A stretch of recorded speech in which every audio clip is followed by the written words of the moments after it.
In a small coastal town, a group of scientists gathered to solve the mystery of tsunamis.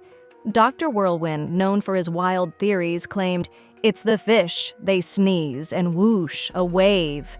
His colleagues laughed, but he insisted, "Ever seen a fish sneeze? It's like a water cannon." One day, a massive wave hit the shore. Dr. Whirlwind shouted, "See! Told you!" The townsfolk, drenched but amused, decided to test his theory. They tickled fish, hoping for a sneeze. Turns out it was just an earthquake.